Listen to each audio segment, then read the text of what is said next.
What's up, guys? Welcome to the podcast. We got a banger of an episode today with the Dolph Lundgren. Pretty sick. It's epic. Stoked on it. Also, we're brought to you by the legends at Protégé, and we want to welcome this new epic sponsor. I love Protégé. It's gotten me in the Loesch game, which I never thought I'd say, but Protégé has done it. Protégé is the new skincare company for bros, not pros, and they're the newest sponsor of our show. Go to protege.com/deep right now for a special offer. Also, we got some shows coming up. We got Bros Before Joe's at the Comedy Store, the Belly Room, this Friday. The whole crew, 8 p.m., Belly Room Comedy Store. Then we got my next one-man show, Chill Towards Enlightenment, the Guide to Everlasting Stoke, this Saturday at 8 p.m. at Jam in the Van. That's also in Los Angeles. Also, June 28th, we're going to be in San Diego at the Yellow Door for one night at 9:30. Then we got the Comedy Store main room. That's going to be a banger. That's going to have tons of headliners at 8 p.m. on July 1st. And then September, we're going to be in Florida, the 23rd, Tampa, 24th, Orlando, 25th, Dania Beach. Get your tickets at chadandjt.com. Let's start the show.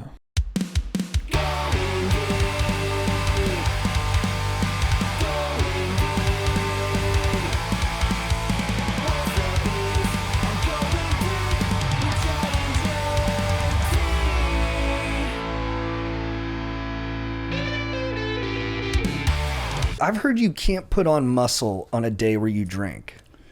I never thought of that, but I wish I knew 40 years ago because I used to work out and drink a lot. But you're yoked.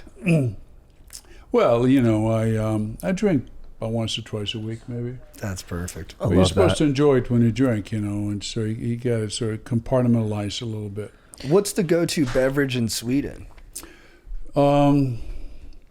Alcohol-wise, I would say aquavit, which is kind of distilled liquor, which there were some just clean versions of it, and then they put a lot of they put different herbs in it. So it's like an herbal kind of distilled liquor around 80 proof. That's strong. Then they drink beer. Well, they drink pretty much anything they get their hands on because it's, you know, it gets dark at 2 p.m. in the winter and light around 10, so you have to like get the daylight hours when you can, and when it's gone, then you end up, you know, hanging in the bar.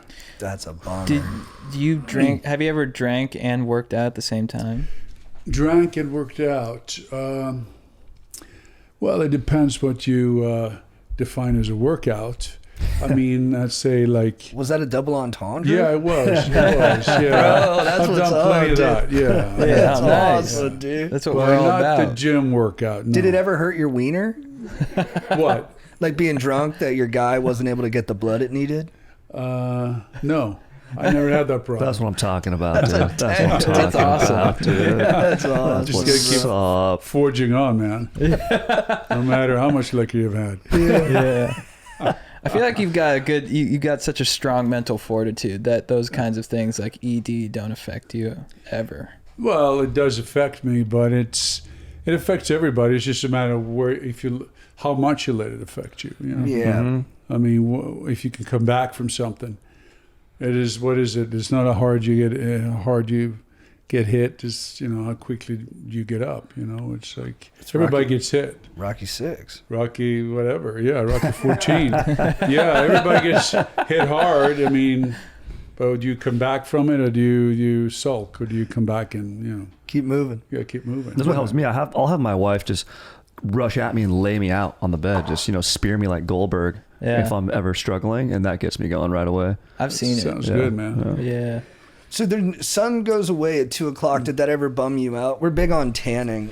Well, there's a reason I lived here for 35 years in Spain. I mean, Sweden, you know, is my home country, but I started getting out of there when I was about 18. I came to America when I was 18, studied chemistry, Washington State, and then I went back to Sweden.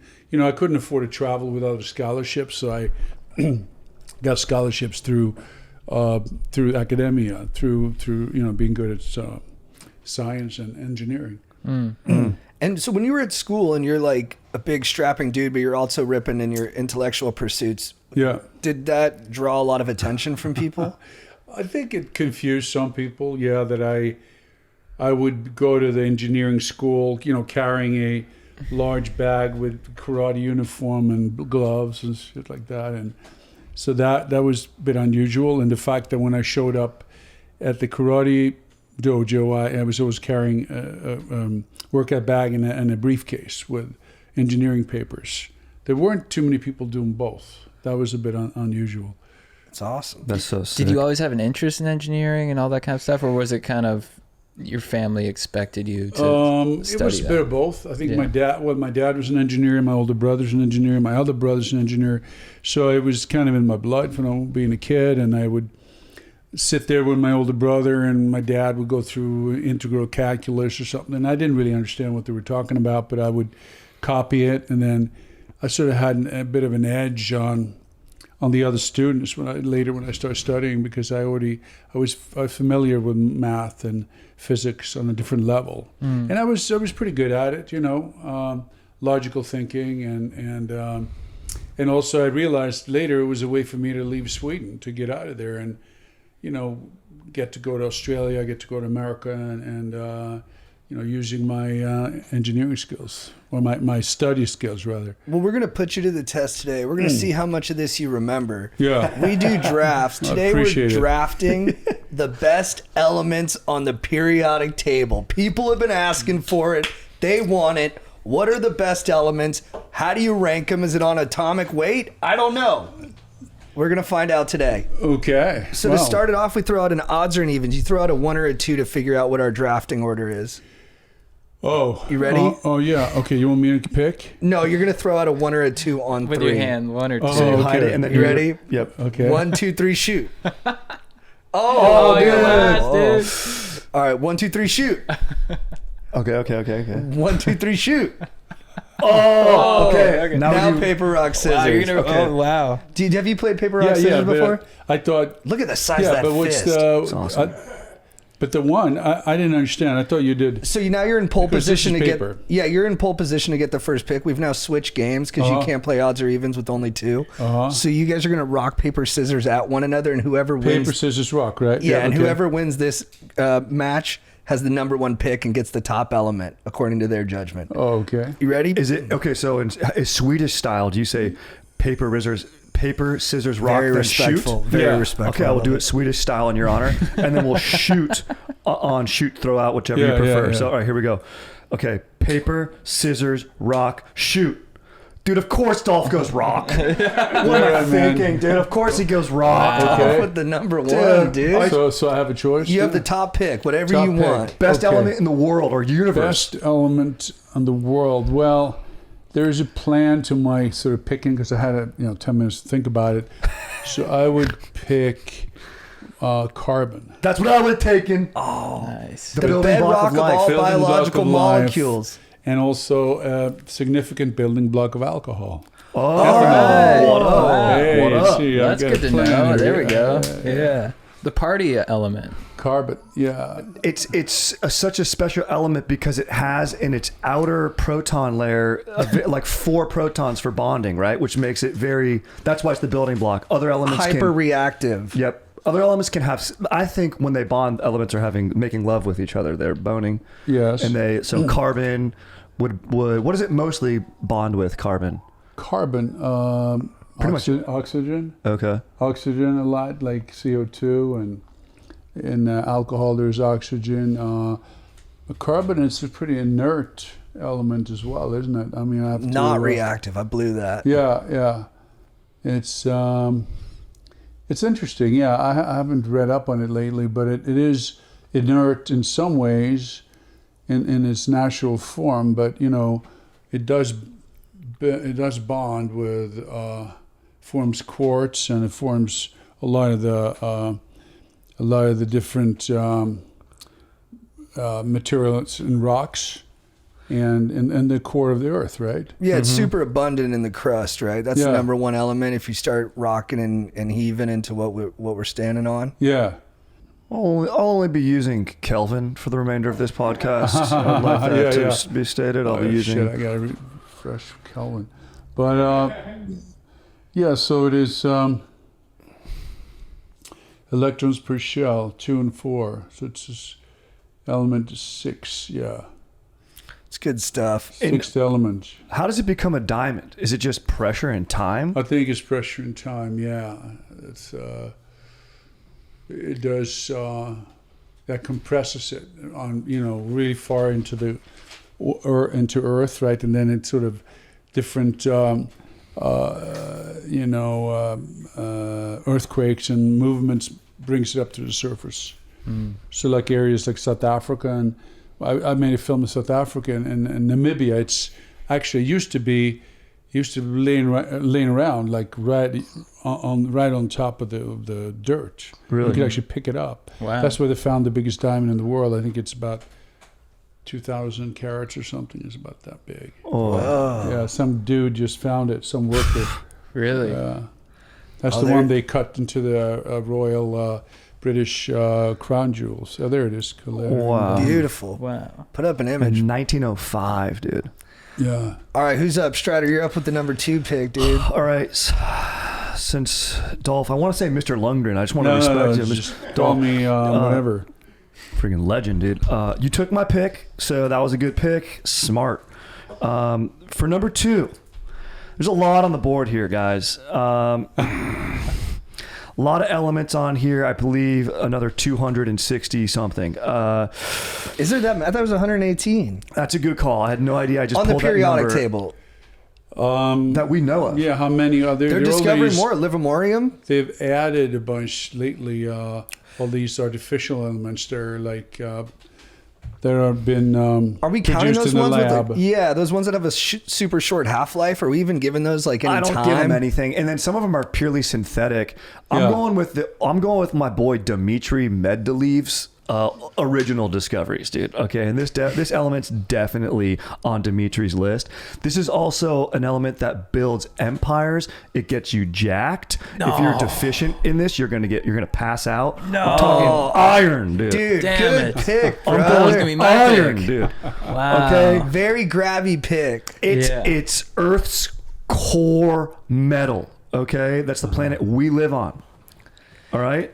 So it's a naturally occurring element. It exists in its state. It's a pure element on its own. This is a heavy metal. It's unbelievably sick. It's stored. Honestly, we were talking about earlier. If you're having a little limp hog, you have enough of this in your blood. That's going to help you not have such a limp hog. You eat a steak. Yeah. You eat Which steak. is sick too. Yeah. Yep. Steak Dude, is I think iron. it's the number 1 metal. I think it's just a fire pick, bro. Yeah. Thank you, dude. Core of the earth. Yep, Yeah. exactly. And its melting point is in Kelvin. I'd like to get stats on that. Thank you very 118.11 Kelvin. Huh. Yeah. So that's very sick. So it's it's not as quite as high as carbon. No. And so they use it. So you can shape it. You can melt it, and you can shape it into a sword, or which is kind of interesting. Carbon is so high, it's hard to get there. I think carbon you couldn't melt with a fire, but I think iron you can melt probably in a regular fire with some kind of. If you add some oxygen, that's that's coming on. combustible. Which Having that malleability at a human scale is huge. Absolutely. I mean, this is speaking of melting and shaping, this is an element that shaped our world that we live in today. You know, me as a valet, I like to tell my dad, so I don't disappoint him. I say I operate heavy metals, which is basically a vehicle. So I'll tell him that, even though it's just parking cars. So it makes me feel sick. And you lift heavy metals too. And I lift heavy metals. That's true. Yeah, Dolph, what do you pump? You pump iron.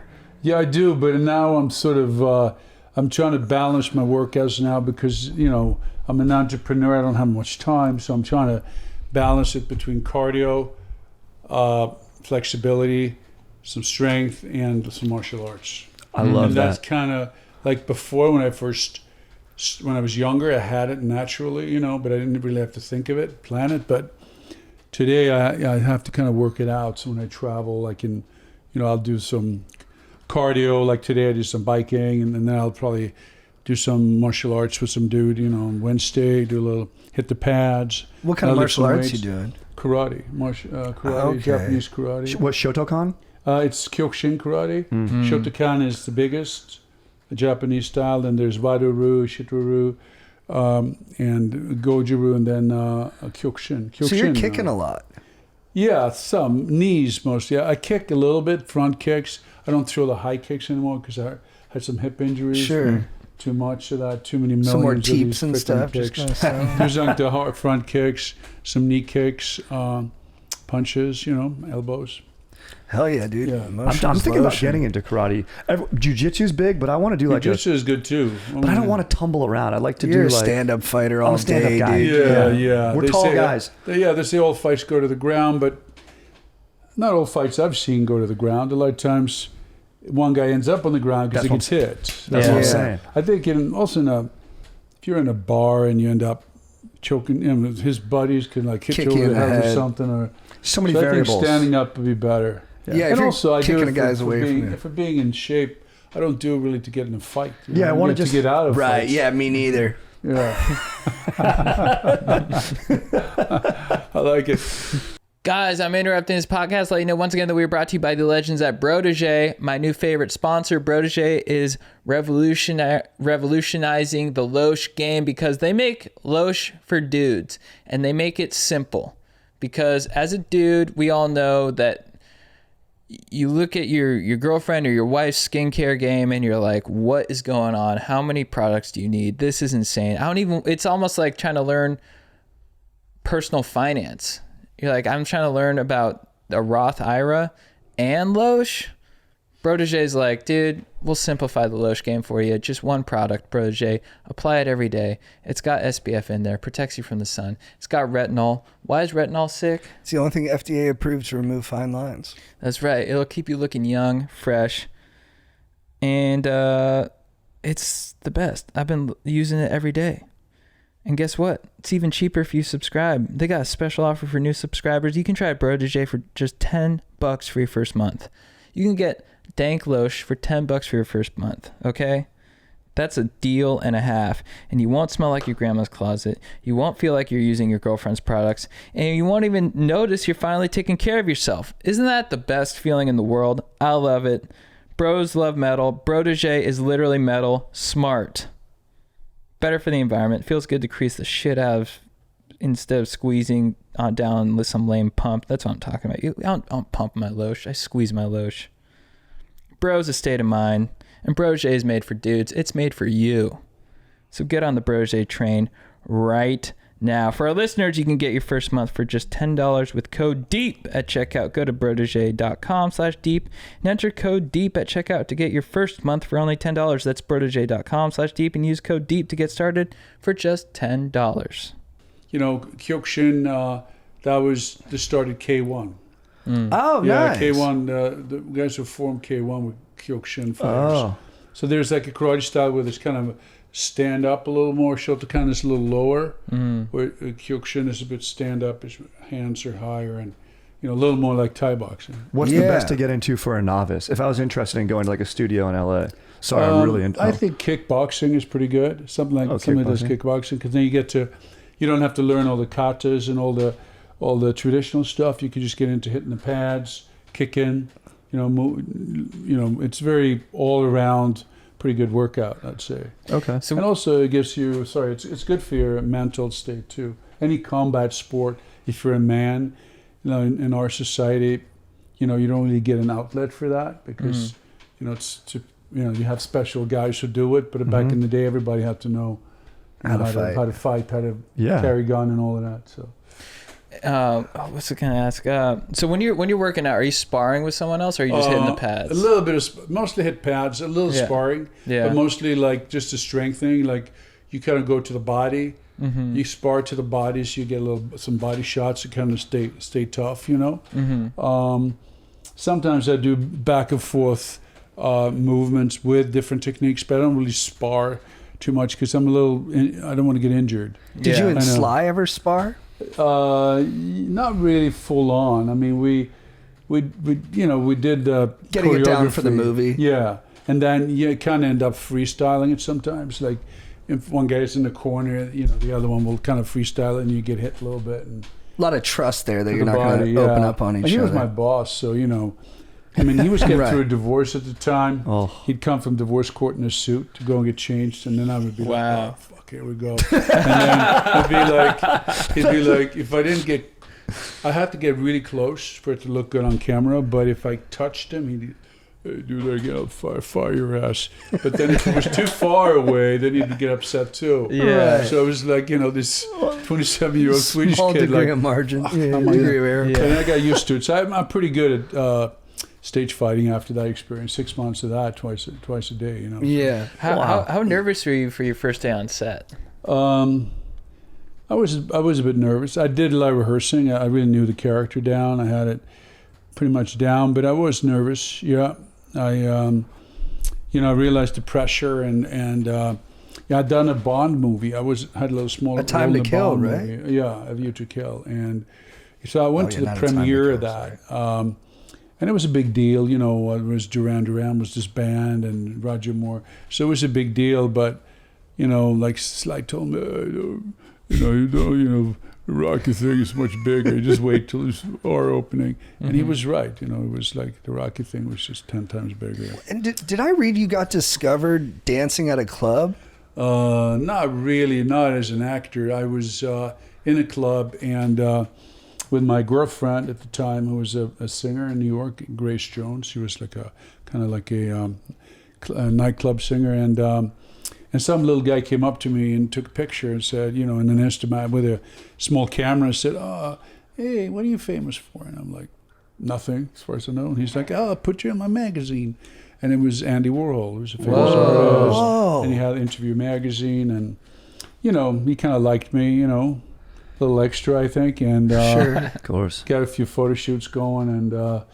And then, I decided to try some acting. And I'd done some acting in junior high, and then I liked it, and pretty soon I was up for various movies. One was a boxing movie, and it was the Rocky picture, Wow. Yeah, so it was happened very quickly. If you're watching one of your own training montages, does it get you pumped up to work out? Yeah, it can. Yeah. Plus, it makes me realize what kind of shape I was in and how kind of indestructible I thought I was. Yeah. I mean, I kind of was indestructible, but obviously the body takes a beating and it kind of shows up later. So now I'm being a bit more careful. Is there something you wish you would have done in those days, like yoga or something, to protect your body? Or Yeah, would have been good. yeah, Maybe not go out party all night, go straight to the set in the morning. Would have been a good idea, but you're 28 and you're a movie star, and what the hell, single, ready to mingle, and hard to say no. yeah. So. Well, you have one life, so what the hell? You just gotta go for it. Did it ever? I know, like if I party a lot, I can be a bit like erratic the next day. Yeah, I was erratic too, but not if I had something important like on the Rocky picture, I wouldn't do it. But maybe a smaller movie where I didn't have Sly looking over my shoulder, maybe I would. And it probably impacted some of my performances to some degree. All the physical stuff I could do in my sleep, so that never really had anything to do with it. But I think it wore me down a little bit. Probably had some injuries because I didn't get sleep, not enough sleep for a while. Was Sly pretty intense on set? He was very intense back then when he was 37. I was 27. He was 36 or something. He was intense. He was, like, I think the biggest movie star in the world at the time, and he had full kind of carte blanche, could do anything he wanted, and yeah, pretty intense. He would fire people right and left. Like if somebody effed up, they didn't maybe get a second chance, but that's it, That's true for a lot of people at that true for a lot of people level, right? Well, you hear people like Stephen Jobs, who I kind of admire for what he did. I've been watching a lot of his talks about how he started his company, but I heard people said he was not easy to deal with. He was not a nice guy, Yeah, he said we have the most beautiful disagreements at Apple, and what he meant is I yell at people. Yeah. But I think for him, fighting Yell at wasn't a people and bad. fire them afterwards. Yeah, and it wasn't a bad thing for him to have that kind of conflict. He thought it generated more good ideas. I think so. I mean, I think success is important, but I think what you leave behind as far as your reputation or your, as a man, is also important. I think you have to balance those two. Yeah. You can also strive for success and people talk shit about you for a couple hundred years after you're done. You know, that's not too good either. Yeah. Was it different for you too when you went from like Rocky and you're like 2 on the call sheet to being number 1 on the call sheet? Did you feel a difference in responsibility? Yeah, I did. Well, I was number 7, I think, in Rocky. It was Sly and Tyler Shire and Carl Weathers and the rest of them. Whoa. But I did go from like, say, 6 or 7 to 1, and that was different. I felt a bit kind of lost, and I didn't have anybody to confide in, and Stallone was also a great director. And my next picture after that, it was a fairly large budget picture, Masters of the Universe, and they're actually reshooting it now in London. It's coming out next year, rebooting it. Oh, nice. Big budget, $200 million picture. Yeah, I felt I was a bit lost. I was kind of scared. I didn't really know how to be the number 1 guy in the movie. I learned it over the years, but just because like everyone's kind of looking to you to set the tempo.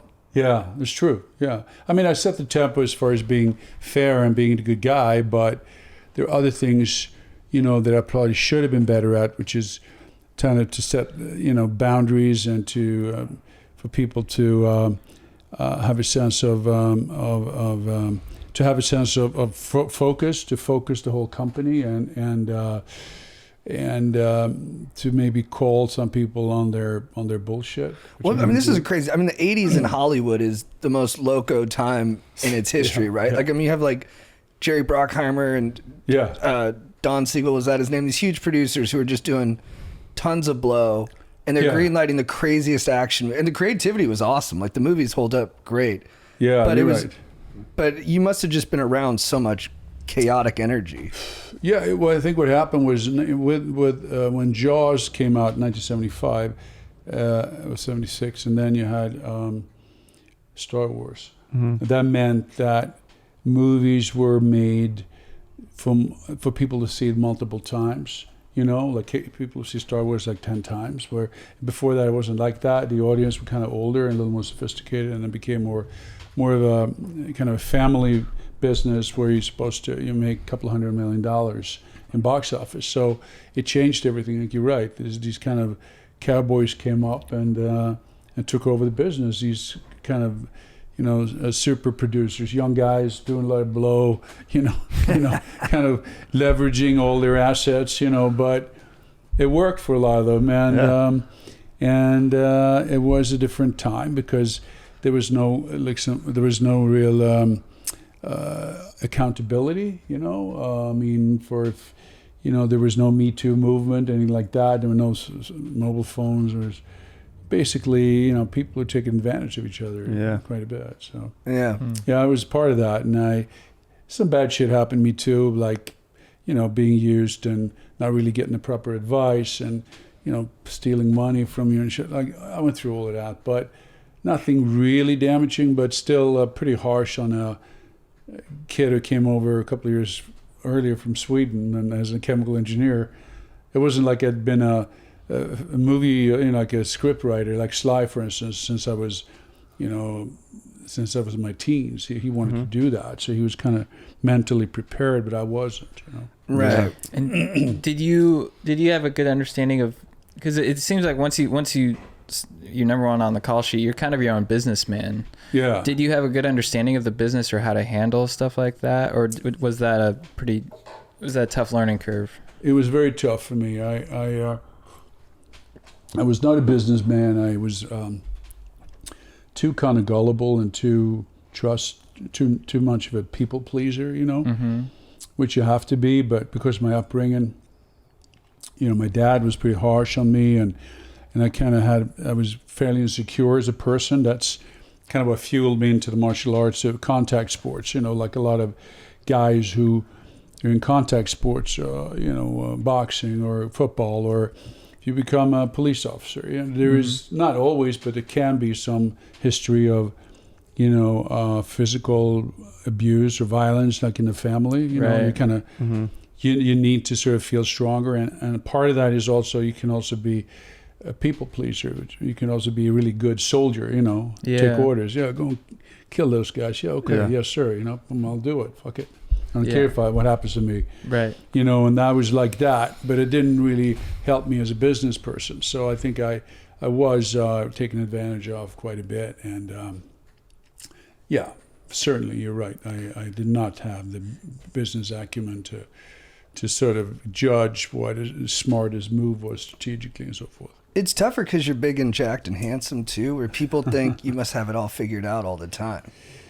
Yeah, and I think also it's tough because I was also kind of, I came from a very kind of a different part of society where I was a martial artist and drink, never went out, didn't have a girlfriend till I was like 25 or something. I mean, I'd seen some girls, but I didn't have a steady girlfriend. How old were you when you lost your virginity? Oh, I was probably like pretty young, like 16 or something. That's awesome. Hey man, but I wasn't really sexually active, so you weren't chasing it. No, I wasn't chasing. I was just working out all the time. So basically, when the floodgates open, when you become a famous movie star in the 80s, and there are no like reality show, none of that shit exists. There's only movie stars or TV stars, but they're like second class. So when you're on the big screen and you do a world tour, and every city you go, there's like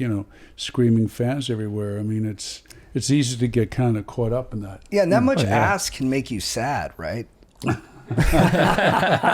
It can, yeah. Because it's like so much of a good thing. So then if you feel bad, you're like, why do I feel bad? I'm getting all this good thing, and then nothing makes sense. No, you're right. No, you get, it's like overload. Fortunately, I kept training through the whole thing and the working had out's some focus. Huge. Yeah, I think so. If you're kicking and punching, you're clearing out your brain. You're keeping it smooth. If I hadn't had that, I would have. Probably would have destroyed him myself. Guys, I'm interrupting this podcast once again to let you know that we're brought to you by Built Rewards. I love Built Rewards. Guys, attention. Renters, attention. If you haven't heard of Built, you're about to thank me. Earn your favorite airline miles and hotel points through Built just by paying your rent on time. Let me explain.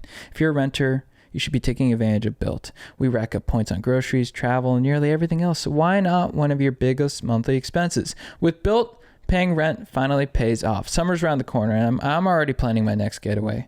I love using points for travel, and I'm always looking for ways to earn more. Here's a life hack. Pay rent with Built to earn flexible, transferable points and unlock exclusive benefits along the way. There's no cost to join, and just by paying rent, you unlock flexible points that can be transferred to your favorite hotels and airlines, a future rent payment, your next Lyft ride, and more.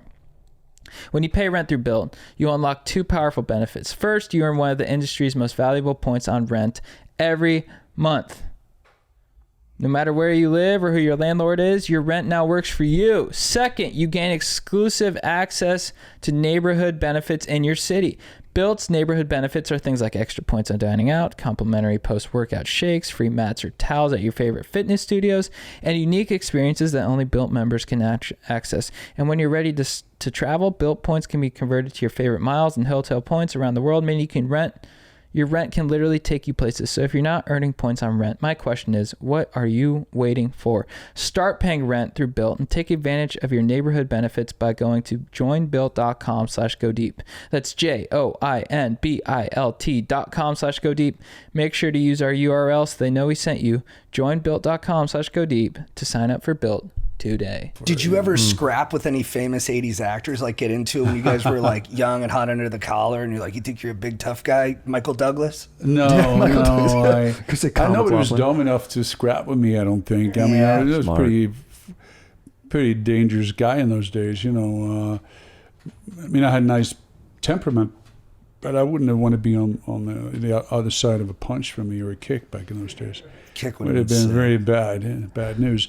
Not really. No, I was pretty friendly with everybody. I always get a feeling, if somebody said, 99% of the time you can always avoid a fight. Maybe sometimes you get pushed into it, up against the wall. There's nowhere to go. But a lot of times you can talk your way out of it, or you don't have to.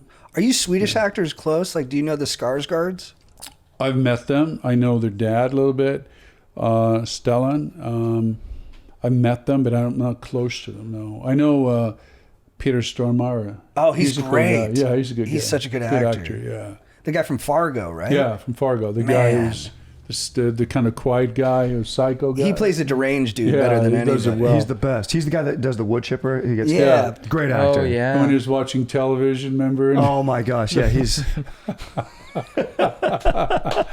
And you guys have really good filmmakers, but they're like it's like Ingmar Bergman's Swedish, right? Yeah. Actually, I did something with the Coen brothers, and it was funny because it was actually the little scene I did was cut out of the movie, but they wanted me to do something. I did it, and anyway, in a Clooney picture, it was the one where he plays a screenwriter. Remember, he's was he an actor or a screenwriter? Hail Caesar, was it that Hail one? Caesar, yeah. Anyway, they said that where they grew up in Minnesota, there was always a crazy Swede around somewhere, because a lot of Swedes moved to Minnesota. Mm-hmm. Oh. So there was like Poles, Jews, and Swedes, they said. So in all their movies, they always have those three characters, and they have that Swedish dance teacher in Hail Caesar. Oh yeah. So it's like some insane character. But anyway, yeah.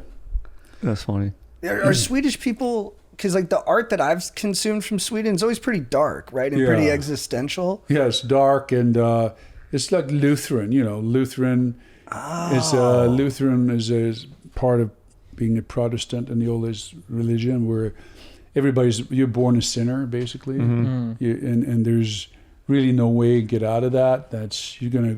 You can try to get to heaven, but a lot of times you're going to go to hell no matter what you do. Mm-hmm. So it's like a dark kind of look. It's not like Catholicism where you can go and you can't fix it. No, you can't fix it. That's awesome. Yeah, in Italy, you have a couple of affairs. You go and speak to the priest. 10 Hail Marys. You're good. There's no grace in Sweden. No.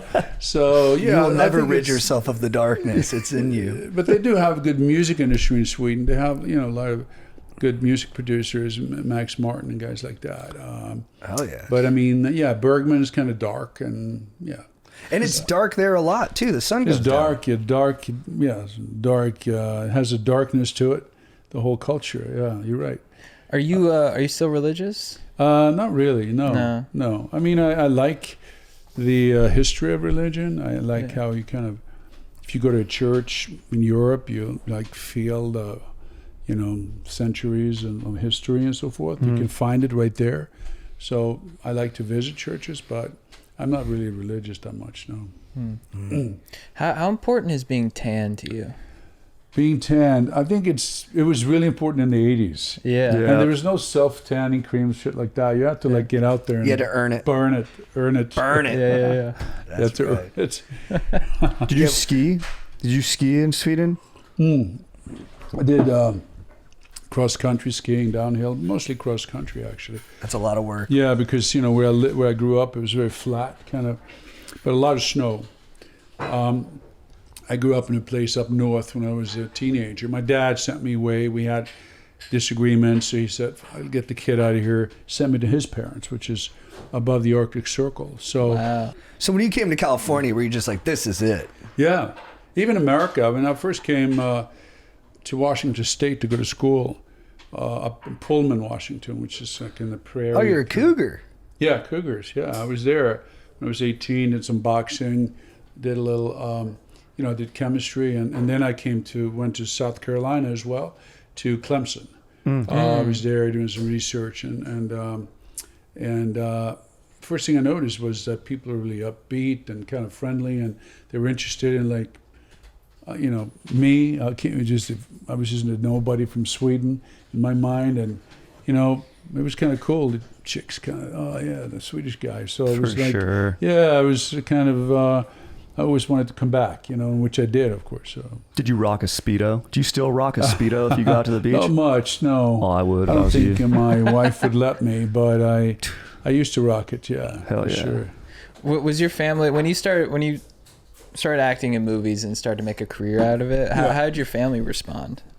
I think they were in shock. I mean, first time anybody knew about it, I was studying I was studying acting in New York, and my dad was, I was also going out in New York. I was studying acting and partying, and I hadn't told my dad I quit MIT, and I was,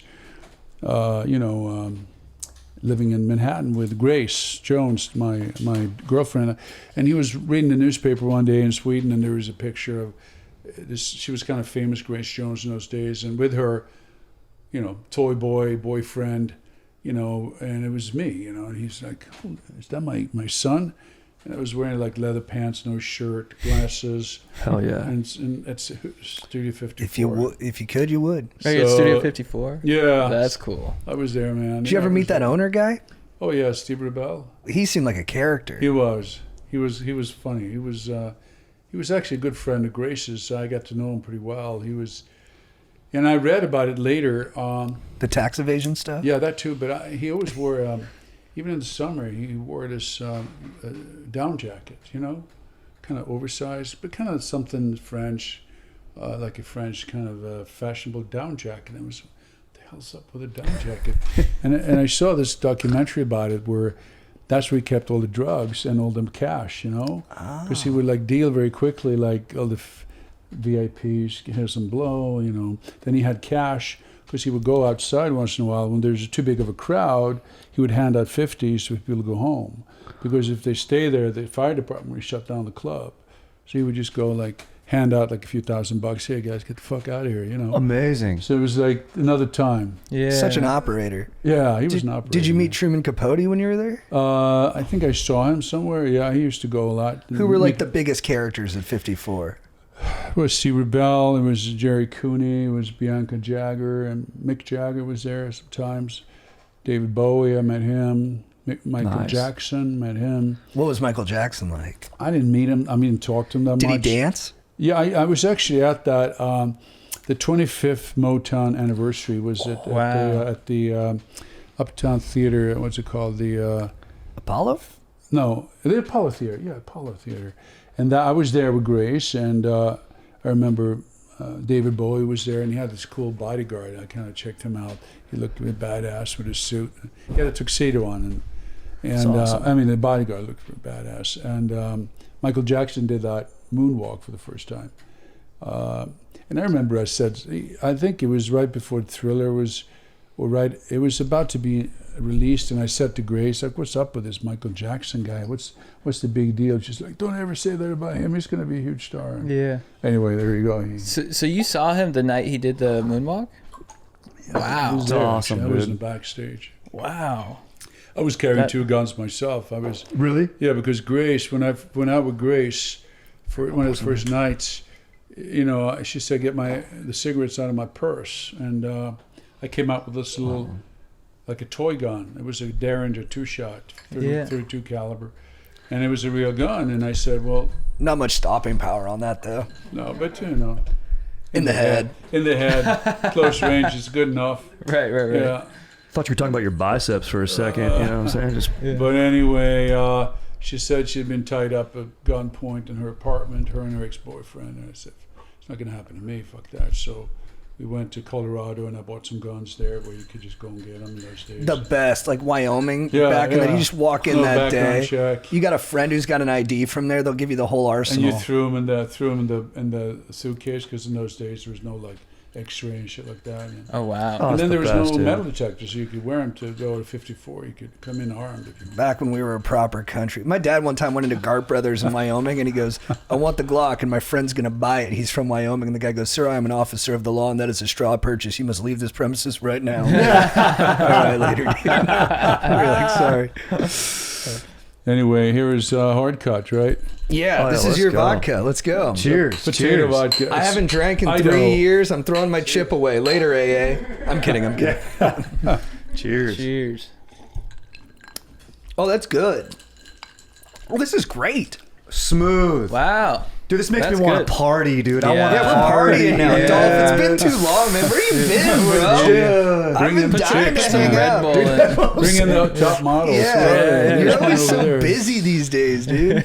Dude. I'll call my wife, dude. She's a therapist. End your session. Cruise over, babe. Bring some Speedos. Dude, I love Me that. and the boys are rocking Speedos on a Monday. I love that. So what made you want to do this? It was actually my wife. I was dating her at the time. We were just talking about the vodka section. I didn't like any of them. Looked boring. Everybody's doing tequilas. Tequilas look really cool. And I decided to. She said, "You're a chemical engineer. You're from Sweden. You played a Russian.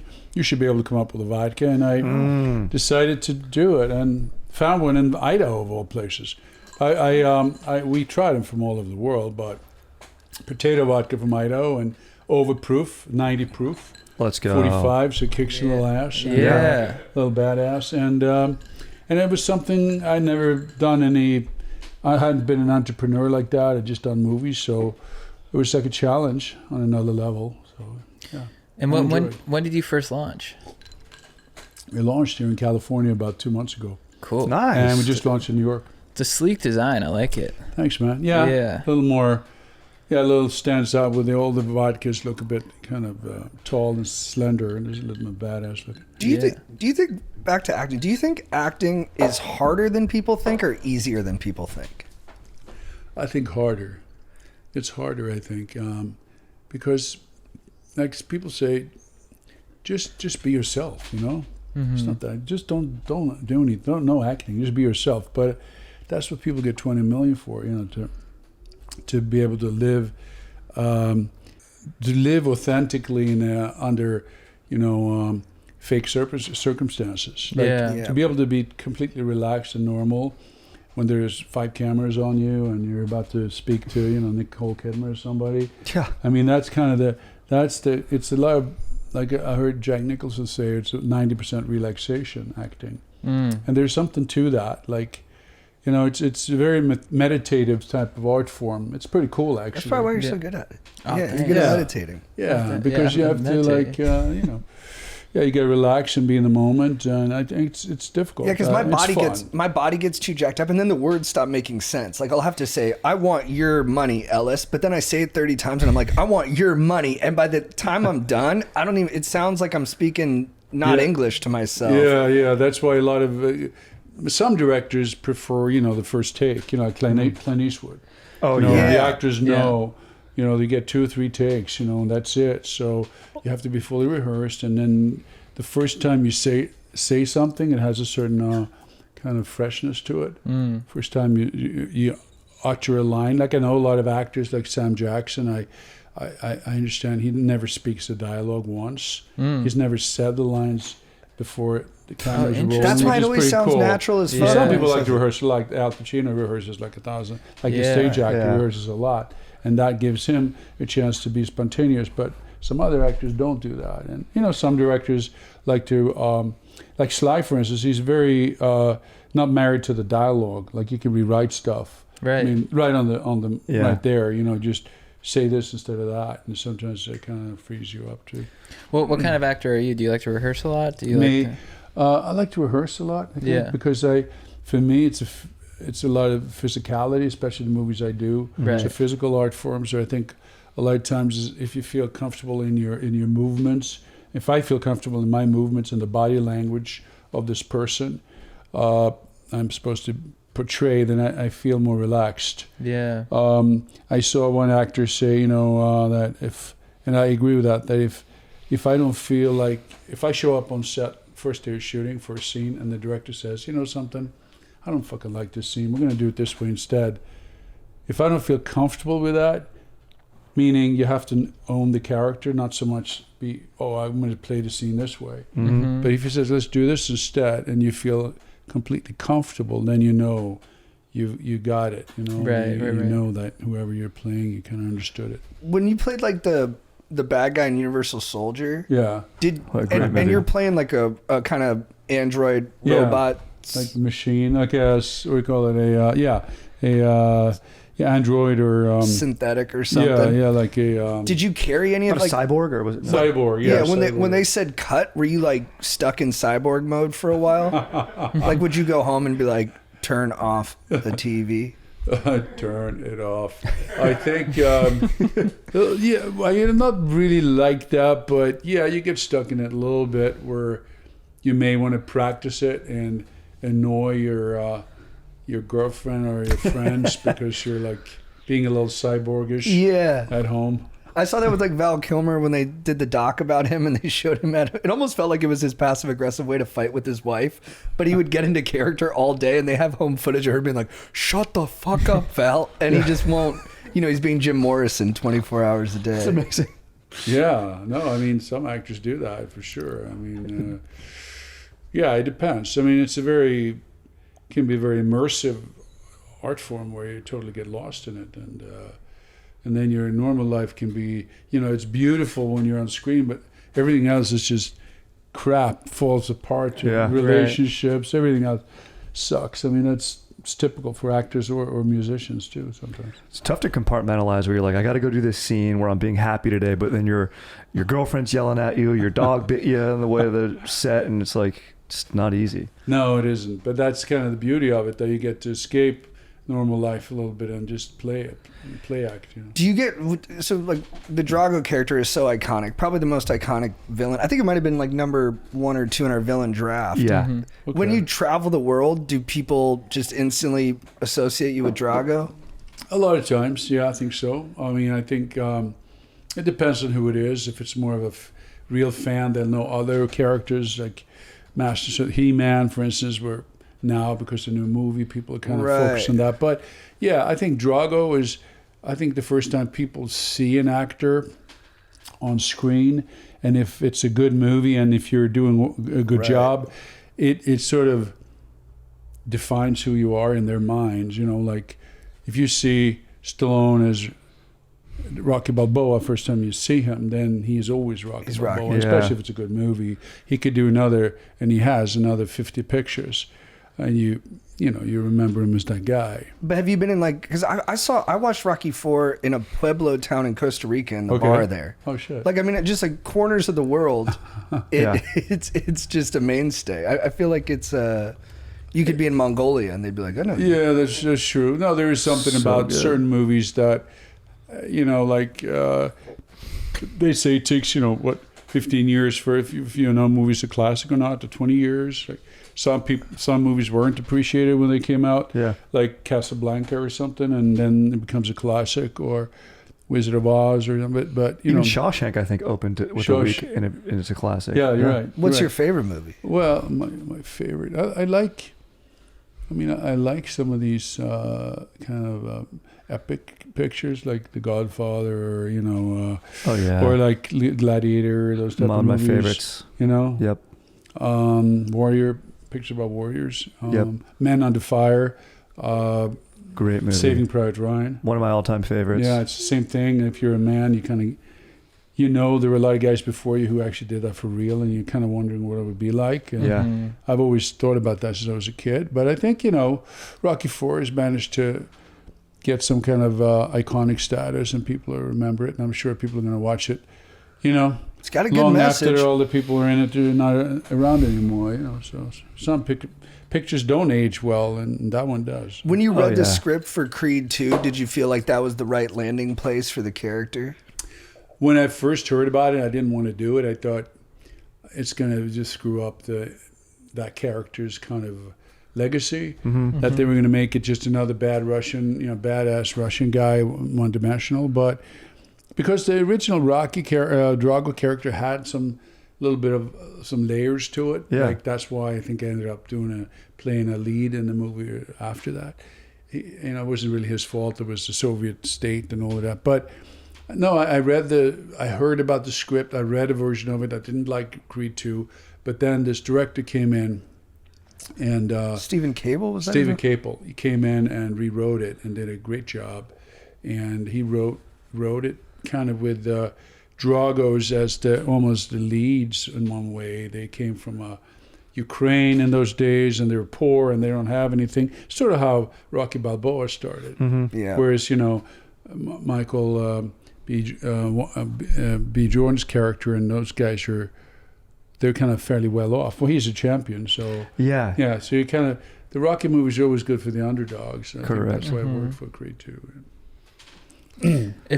So it seems like there's an epidemic right now of dudes who are sad, and like young men are sad and they feel kind of lost. What's some advice you'd give to young men who feel kind of lost in these times?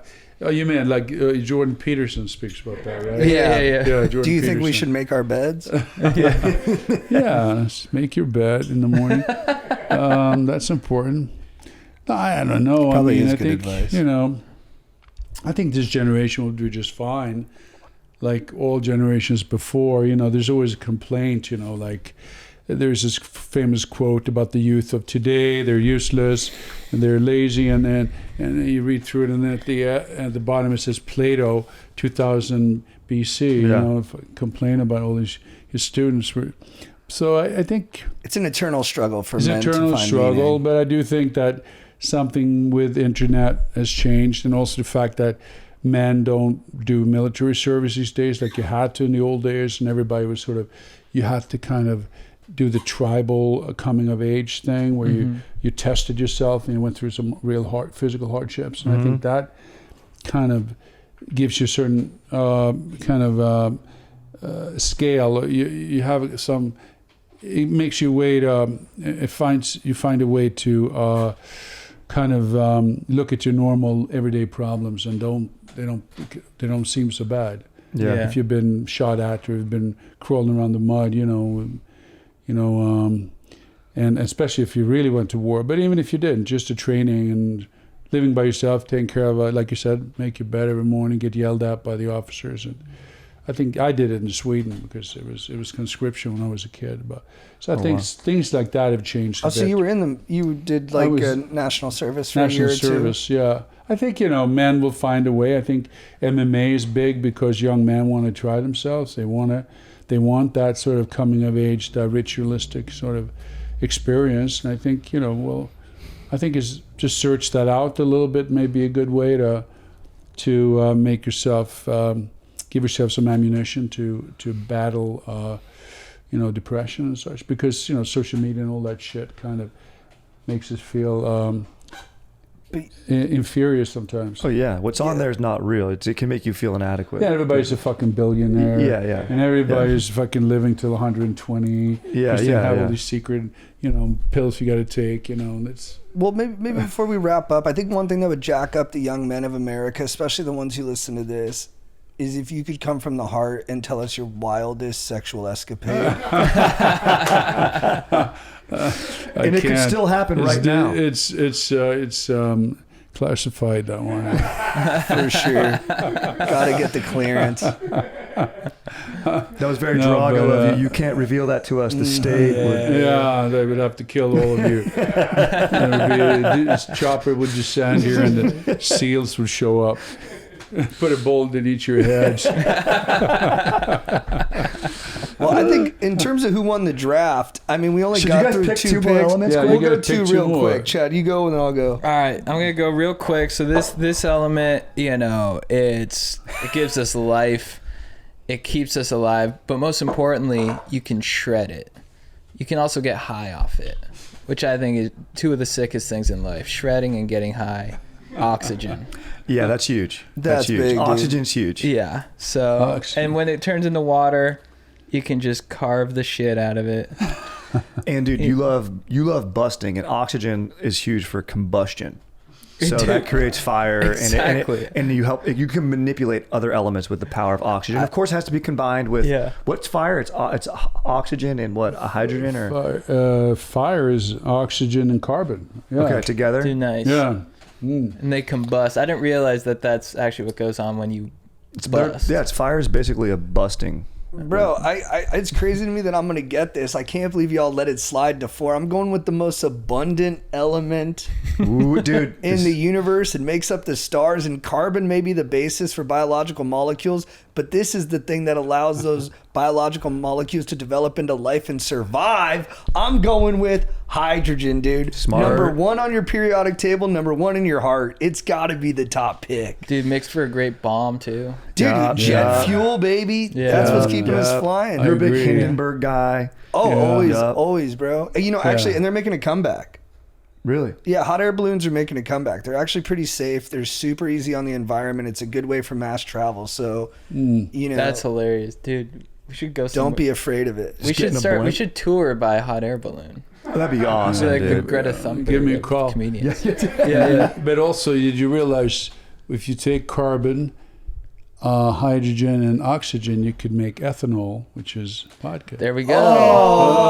There we go. That's how you wrap it up, brother. That's how you put a bow on it. Dude. But what about iron? Iron.